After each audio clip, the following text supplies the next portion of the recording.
Speak Up English, the key to success. Hey, Ella. You know what's on my mind today? What's the burning question, James? Don't leave me in suspense.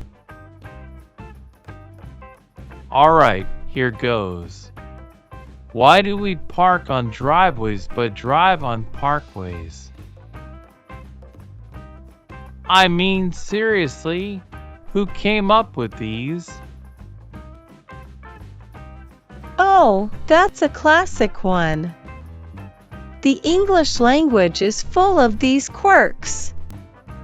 But seriously, why is it like that? Right.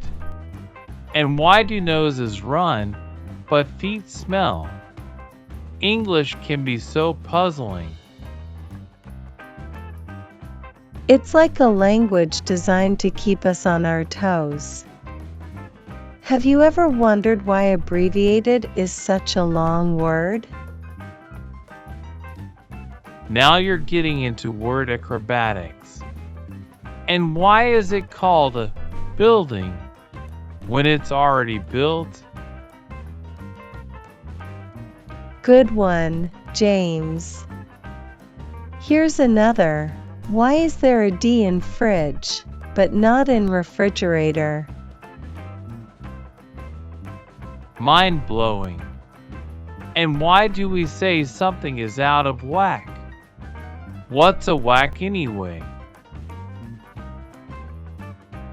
These questions are like a linguistic roller coaster. And don't get me started on silent letters.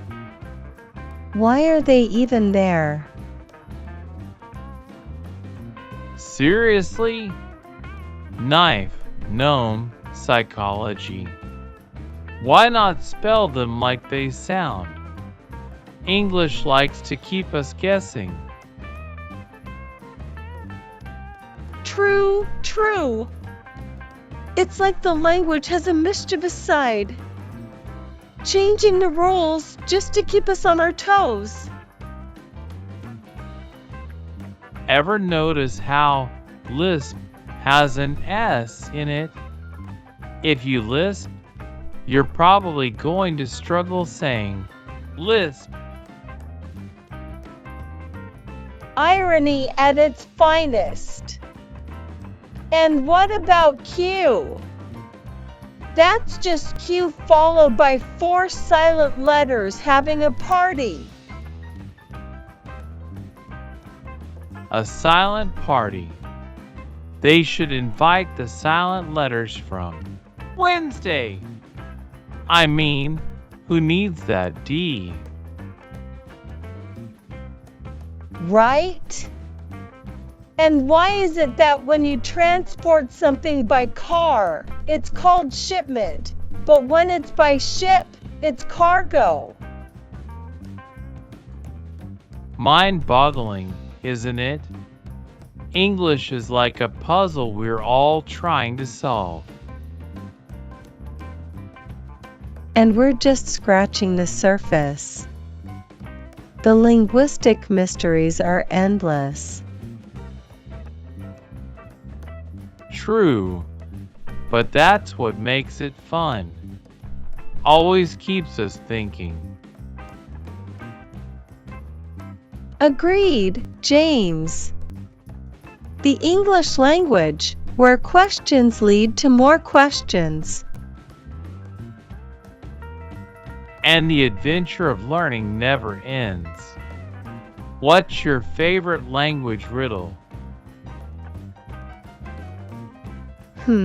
Tough one. Let me think. Oh, here's a good one. Why do we park in the driveway and drive on the parkway? You've been paying attention, Ella. That's a classic. Alright, what's next in our language exploration? Who knows, James? The English language is a treasure trove of linguistic wonders. Ready for more? Always, Ella. Let the language games continue.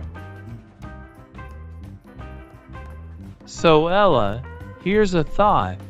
If you attempt to fail and you succeed, have you failed or succeeded? That's a paradox right there. Failing at failing means you've succeeded, but you wanted to fail. Mind-bending. Language and logic. A match made in the conundrum heaven. But seriously, why does, phonetically, not start with an F? It's a conspiracy, James. English likes to keep us guessing. And what about abbreviations? That's quite a long word for what it is. Absolutely. And why is it that when you're looking for something, it's always in the last place you look? Of course it is. Why would you keep looking? Murphy's Law at its finest. And why do we say sleep like a baby when babies wake up every 2 hours? That's an irony-filled metaphor right there. Babies should be the last ones we look up to for sleeping habits. True, true. And here's a deep one for you. Why do we press harder on the remote control when we know the batteries are weak? Guilty as charged. Like somehow, a bit more pressure will magically revive those dying batteries. It's like our instincts are stuck in the pre-digital age. Hey, James, ever notice how Wednesday is spelled? Shouldn't it be Wednesday? Now that you mention it, it does look like someone had a bit too much fun with the spelling. And Q is still having that silent party. It's a silent extravaganza. And why does slow down and slow up mean the same thing?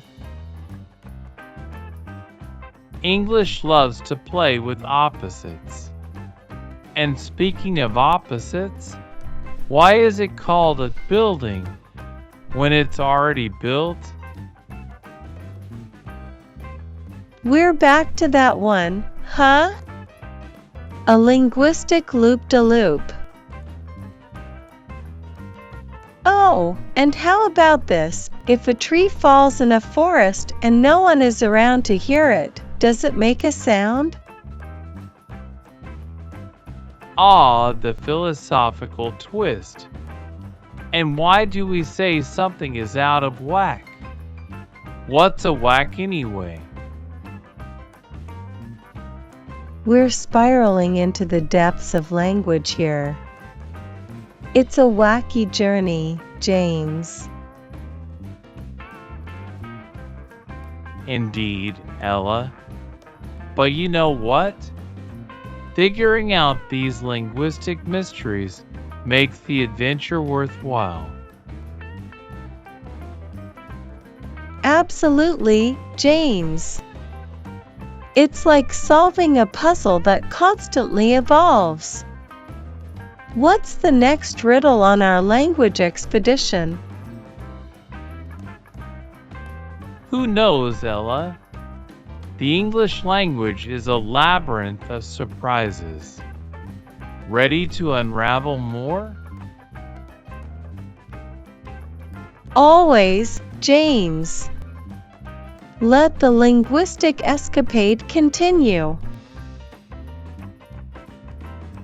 So, Ella, imagine if we woke up tomorrow and everything we said was in the past tense. How confusing would that be? That would be a grammatical roller coaster. I yesterday go to the store, but they not have what I wanted. Right? We'd need a whole new set of rules. But here's a twist. What if we talked only in questions for a day? An entire day of inquiries? Are you going to the party tonight? Can I borrow your pen? Did you hear about that cat video? Exactly. And what if we communicated only in movie quotes? Here's looking at you, Ella. How fun would that be? A day of cinematic conversations? May the force be with you, James. But imagine if we spoke like Shakespeare. To speaketh like the bard, or not to speaketh like the bard? That is the question. We'd need ruffled collars for that. Forsooth, James. But what about communicating only through emojis for a day? Thinking face with tears of joy glowing star. Imagelicious. Pizza tonight? Pizza what time? Watch. And in a world of emojis, a single rocket could convey an entire intergalactic adventure. True, Ella. But here's a thought. What if we spoke in opposites? I dislike chocolate, and rainy days make me unhappy. A topsy-turvy dialogue. I love traffic jams, and waking up early is my favorite. Now that's a linguistic acrobatics routine. But what if we only communicated in song lyrics for a day? A musical day, huh? I'm walking on sunshine, James, and don't stop believin'. A serenade of sentences. Sweet Ella, oh mine, these words are my wonder wall. Bravo, James. But seriously, language is a playground of possibilities.